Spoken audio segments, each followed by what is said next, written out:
Welcome back, awesome action toy fans and subscribers. I'm reviewing this wave of Boss Fight Studios figures. This is Darsalk, and yes, he hasn't got his plastic. There is a story behind this which I will give you now before the review.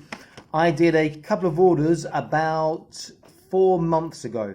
One of Boss Fight Studios and one of Marauder. Both of them use United States Postal Service to send to China. Bad idea. Because USPS doesn't have tracking for China. So you don't know if it reaches China, and you don't know where it is when it does reach China. You don't even know it's here. So neither of those parcels came to me. First one, the Marauder one, never came. I emailed them and they said, wait. I emailed them after a month. They said, wait 3 months, nothing. Then we're backwards and forwards an email.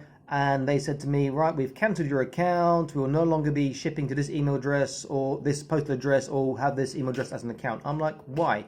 Apparently it's been their business practice since 2012 maybe? I can't remember.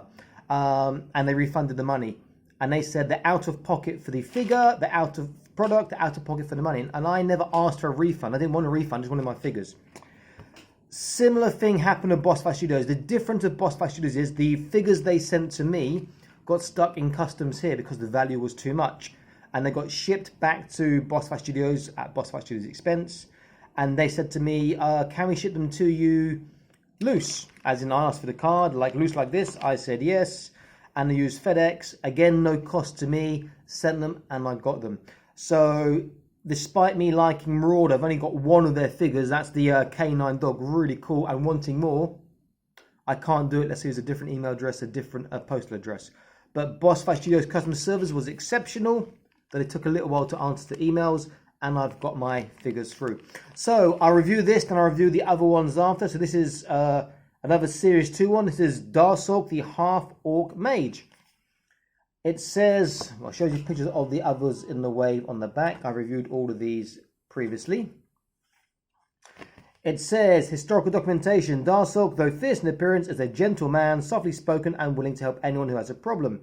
In many ways, he's more human than orc. Despite his kindness, he's despised by most factions. He's too orc-like for the Knights of Accord to be tolerated, and too puny for the orcs who prize strength above all else. Lately, he has allied with the barbarians, and was accepted by them without question. He rescued the fairy, is it Twylla? I'm not sure how to pronounce that, sorry. T-W-Y-L-L-A, Twylla maybe, from someone who's attempted to sell her as a magical bauble.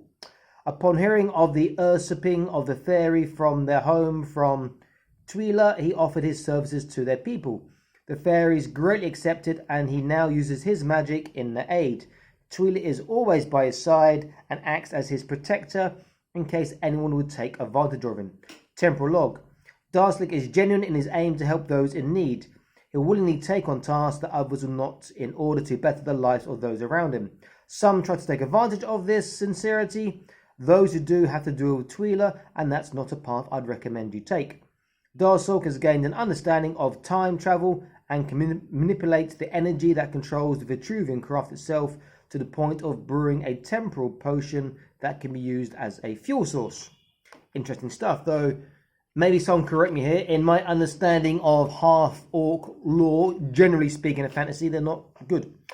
But maybe I'm wrong. Okay, let's have a look. I've not opened this at all, so let's see.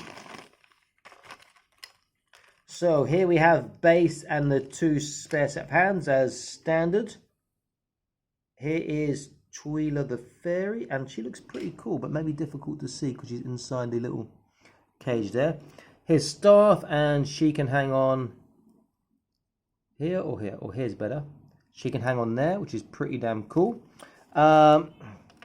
He has a scabbard for a knife, which is resting on his cloak here, and that fits in really nicely, very, very tight.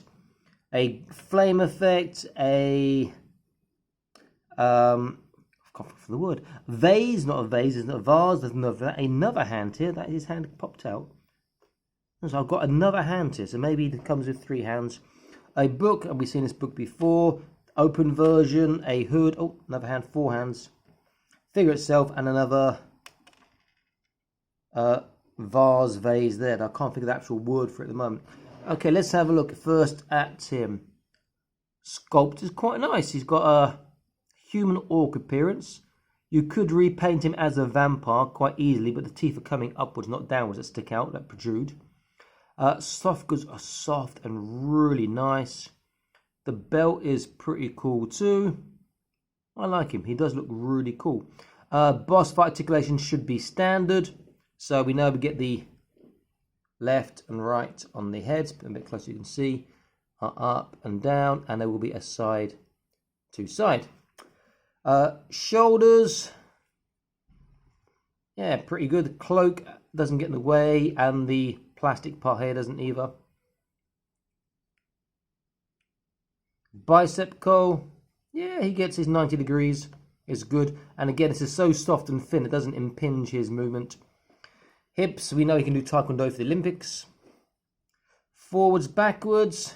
Yeah, that's good again. Though slightly outwards on the backwards. Double knee joint gets really nice and tight. And then the only gripe is the ankle is just down like this and up. And you can twist. There's no pivot, side to side, rock side to side. He is a great looking figure. No alternative head for this one, but that's okay. He's on the right way. There we go. Pop his hood on. It's just a friction fit, and it adds to the aesthetic. Looks a bit more menacing like that, but he still looks pretty damn cool. He has a couple of things on his belt. So there's a hole here which you can push the scabbard for the knife into, and that should stay nicely. There we go. And there is also a loop which you can't really see. There's a loop here, and the loop, if we wanted, we could hook something onto. Also with his where the scabbard goes, if you want, you could push the book in as well if you want it to hang down there. But let me have a quick look at that. Yeah, it will fit, but if I remember rightly, I believe there's somewhere else for that to go. Maybe I am wrong there. Okay, so he does have the 3 sets of hands. Standard hands are the same. Other 2 hands are the same. And the last 2 hands are same. By same, I mean they're matching. These 2 are opposites, opposites, and opposites again. Let's see how he holds his knife. Very nice. Very nice. The hand material is nice. It's not too stiff. It's not too loose. Bit of a rubbery feel, so he can grip really well. And he stands up really easily, which is nice. Put his staff in. He can use this hand again. I think I'd rather go for the staff on the ground, if I'm honest. Something like... Let's get his arm down a bit. Something like that.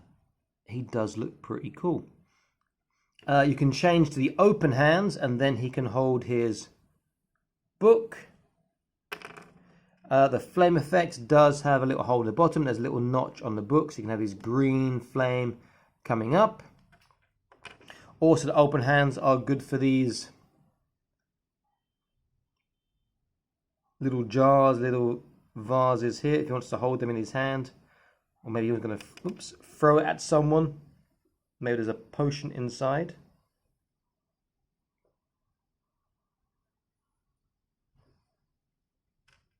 And then the spare set of hands, they are very tight. Not fists, they're still open. Let's have a quick comparison. I don't need to open this for that. Yeah, they're tighter than his standard hands that he comes with. Slightly touching this. So, good if you're using different weapons and other stuff, but there's no real need to change those open for the stuff that he comes with, his accessories here. And of course, as his boss fight, you can take off this, you can take off the cloak, and you can take off the belt. Also, these leg pieces here can be taken off too. He is a great figure. In fact, he is rapidly becoming one of my favourite boss fight Shido figures. Because there's so much character to him. Now, there's a lot of character, and I really do like that a lot.